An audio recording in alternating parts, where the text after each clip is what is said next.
Hello दोस्तों, आप लोग कैसे हैं। चलिए आज लेके आए हैं आपका डी ब्लॉक का पार्ट 2 वीडियो। जो डी ब्लॉक का एलिमेंट था इनऑर्गेनिक का, उसका कुछ क्वेश्चन लेके आए हैं ऑब्जेक्टिव में। लगभग 34 तक है। इसमें पार्ट 1 में आप डाले थे। देखिए स्टूडेंट्स, हम क्या है इसमें ऑब्जेक्टिव दिए हैं। मजबूरी इस बात की थी क्योंकि अगर ऑब्जेक्टिव नहीं देते तो इस चैप्टर का मतलब क्वेश्चन बनाने में प्रॉब्लम हो जाता। इसीलिए जो है इसमें सेकंड टर्म में जो है सेकंड जो वीडियो डाला है इसमें ऑप्शन दिए हैं ताकि आप अच्छे से समझिए। फर्स्ट वाला आसान था, इसे बिना ऑप्शन के क्वेश्चन देने में जो है समझाने में नहीं बनता, इसलिए इसमें हम ऑप्शन दिए हैं। चलिए फर्स्ट क्वेश्चन स्टार्ट करते हैं। वीडियो लगे अच्छा लगे तो आप दोस्तों को शेयर जरूर करिएगा, वीडियो लाइक करिएगा। देखिए क्या है, पहला क्वेश्चन है 3D संक्रमण में अपवाद हैं। तो 3D संक्रमण जो अपवाद होता है यानी कि 3D डी जो होता है डी ब्लॉक होता है। तो 3D ब्लॉक में ब्लॉक के लिए जो है कौन अपवाद होते हैं, तो उसके लिए अपवाद जो होता है वो क्रोमियम और कॉपर होता है। क्रोमियम और कॉपर क्यों? क्योंकि ये दोनों जो है अपना वो क्या कहते हैं जोड़ा की बात करें वैसे ये सब भी, इसमें भी देखिए कॉपर भी है, इसमें भी कॉपर, इसमें कॉपर है, लेकिन यहाँ पे क्रोमियम और कॉपर जो है अपना क्या बोलते हैं उसको संयोजकता प्रदर्शित करता है, यानी कि हुर्स लॉ का पालन नहीं करता है। ठीक है, तो क्रोमियम और कॉपर हुआ, यानी कि 3D संक्रमण में अपवाद कौन हुआ? क्रोमियम और कॉपर। कौन परिवर्तित संयोजकता प्रदर्शित नहीं करता है? तो कौन संयोजकता प्रदर्शित नहीं करता, परिवर्तन यानी कि बदलता नहीं है। देखिए आप देखे होंगे लोहा में भी 2 + 2 3 होता है, कॉपर भी +1 + 2 होता है, टाइटेनियम भी बदलता है। बचा कौन? जिंक। तो जिंक जो होता है अपना संयोजकता को प्रदर्शित नहीं करता, अपना संयोजकता जो है नहीं बदलता है। आगे है निकेल कार्बोनिल में निकेल का ऑक्सीकरण संख्या कितना होता है? तो निकेल कार्बोनिल में निकेल का जो ऑक्सीकरण संख्या होता है वो 0 होता है। कितना होता है? 0 होता है। याद रखिएगा, निकेल कार्बोनिल में निकेल का जो ऑक्सीजन संख्या होता है वो कितना होता है? 0 होता है।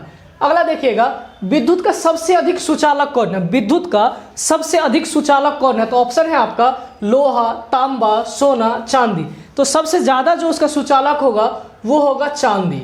कौन होगा? सबसे ज़्यादा सुचालक कौन होगा? तो चांदी होगा।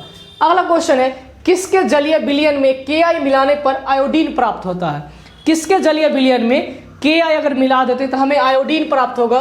वो आपका है कॉपर सल्फेट, CuSO4।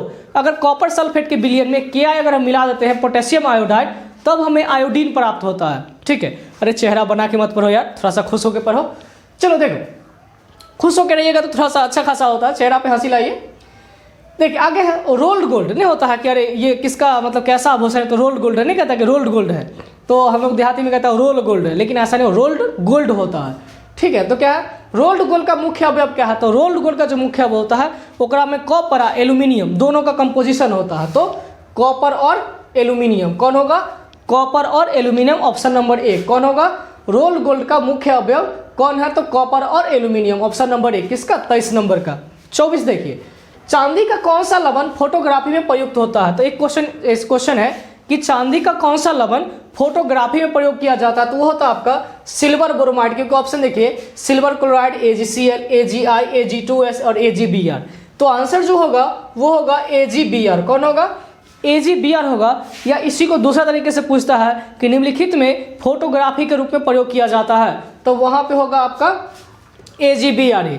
यहाँ क्या किया? चांदी का कौन सा लवण फोटोग्राफी, बात वही है, बस थोड़ा सा घुमा दिया है। आगे है कौन सा धातु सिक्का बनाने में प्रयोग किया जाता है? तो ऑप्शन है Pb, Sn, टीन, कॉपर। तो जो आंसर होगा वो होगा आपका कॉपर। कौन होगा? कॉपर। कॉपर का जो है सिक्का बनाने में प्रयोग किया जाता है। आगे है स्कैंडियम की अस्थायी ऑक्सीकरण अवस्था कितनी है? तो स्कैंडियम की जो अस्थायी ऑक्सीकरण अवस्था है वो है +3। कितना होता है? +3 होता है। स्कैंडियम की अस्थायी ऑक्सीकरण अवस्था कितनी होती है? +3 होती है। किस आयन का जलीय विलयन रंगहीन होता है? रंगीन होता है। क्वेश्चन फिर से, किस आयन का, क्वेश्चन नंबर 27, किस आयन का जलीय विलयन रंगीन होता है? वो होगा आपका लोहा। ऑप्शन देखिएगा copper +, Cu+, Ag+, Fe2+, Zn2+। तो आंसर Fe2+ होता है, यानी कि लोहा का होता है। ढलवा लोहा, जो ढाल वाला होता है, ढलवा लोहा में कार्बन परमाणु की प्रतिशत कितना होता है? तो ढलवा लोहा जो होता है उसमें कार्बन परमाणु की प्रतिशत जो होती है वो 4% होता है। कितना प्रतिशत होता है? 4%, यानी कि ऑप्शन नंबर 1। आगे देखिए, लोहे का निष्कर्षण में वात्या भट्टी, एक क्वेश्चन बनता है कि लोहा का निष्कर्षण किया जाता है। ऑप्शन रहेगा वात्या भट्टी, फेन उत्प्लावन विधि, लिच्छालन विधि, जारण विधि। तो ये इस तरह का ऑप्शन रहेगा। तो याद रखिएगा लोहा का जो निष्कर्षण होता है वो वात्या भट्ठी में ही किया जाता है। किस में किया जाता है? तो लोहा का निष्कर्षण वात्या भट्ठी का अधिकतम ताप कितना होता है? तो वो होता है 1300 डिग्री सेल्सियस, बहुत ज़्यादा होता है। कितना होता है? 1300 डिग्री सेल्सियस होता है। आगे देखिए, स्कैंडियम, टाइटेनियम तथा जिंक का चुंबकीय आघूर्ण होता है। तो इस सबका जो चुंबकीय आघूर्ण होगा ना वो शून्य होगा। क्यों? देखिए, स्कैंडियम भी 3+, टाइटेनियम भी 4+, जिंक भी 2+, यानी कि सबका जो ऑक्सीजन अवस्था है वो प्लस में है। तो इसका जब हम किसी कंपाउंड के साथ निकालते हैं तो बराबर में 0 आता है। तो कितना हो जाएगा? शून्य हो जाएगा। अरे बहुत आसान है। केमिस्ट्री लोग कहता है बहुत डरते हैं, ऐसा कुछ नहीं है। केमिस्ट्री आप पढ़िए तो सही, बहुत ही आसान है। बस एक बार पढ़ लीजिए, आपका ऑब्जेक्टिव यूं ही क्लियर हो जाएगा। ठीक है, देखिए स्टेनलेस स्टील, जो स्टेनलेस स्टील होता है जिसमें जंग नहीं लगता है, तो स्टेनलेस स्टील का मुख्य अवयव क्या है? स्टेनलेस स्टील का जो मुख्य अवयव होता है, कहता नहीं कि अरे भाई स्टेनलेस स्टील है थोड़ा महंगा मिलता है क्योंकि ये जिसमें जंग नहीं लगता है। तो स्टेनलेस स्टील जो होता है उसका मुख्य अवयव होता है लोहा, क्रोमियम और कार्बन। याद रखिएगा, कौन कौन? लोहा, क्रोमियम, कार्बन। स्टेनलेस स्टील का मुख्य अवयव कौन कौन? लोहा, क्रोमियम, कार्बन, यानी कि ऑप्शन नंबर बी। फिर पढ़िए, लैंथेनाइड संकुचन का सर्वाधिक प्रभाव किस पर पड़ता है? तो लैंथेनाइड संकुचन प्रभाव जो होता है, सबसे जो प्रभाव ज़्यादा पड़ता है वो होता है परमाणविक त्रिज्या, जो उसकी रेडियस होती है, त्रिज्या होती है, उस पर पड़ते हैं, यानी कि परमाणविक त्रिज्या पर पड़ती है। किस पर पड़ती है? परमाणविक त्रिज्या पर पड़ती है। थोड़ा सा यहाँ जगह नहीं था इसीलिए हम 2 छोटा छोटा लिख दिए हैं। इस चैप्टर को हम लास्ट कर दिए हैं। ये आपका 34-35 क्वेश्चन हो गया। ये आपका माने कि ये डी ब्लॉक जो है कंप्लीट हो गया। इसमें जो भी क्वेश्चन आएगा आपको इसी में हो जाएगा। देखिएगा, लैंथेनाइड की उच्चतम ऑक्सीजन अवस्था कितनी है? ऑक्सीजन संख्या लैंथेनाइड की उच्चतम मतलब ज़्यादा से ज़्यादा कितना होगा? तो ज़्यादा से ज़्यादा 4 होगा। लैंथेनाइड का कितना होगा? ज़्यादा से ज़्यादा 4 होगा।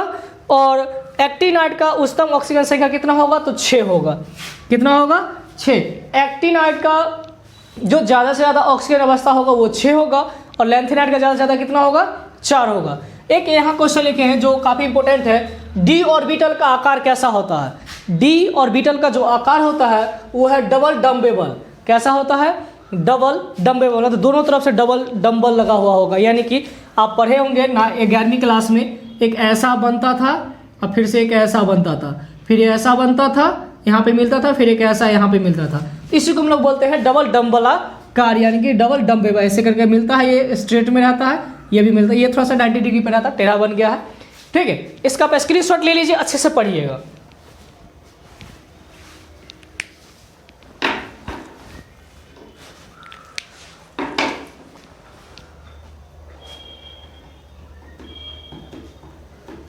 चलिए स्टूडेंट्स, अगर आपको ये वीडियो पसंद आया हो तो वीडियो को लाइक करिए, हमारे चैनल को सब्सक्राइब करिए और अपने दोस्तों के साथ भी शेयर जरूर करिए।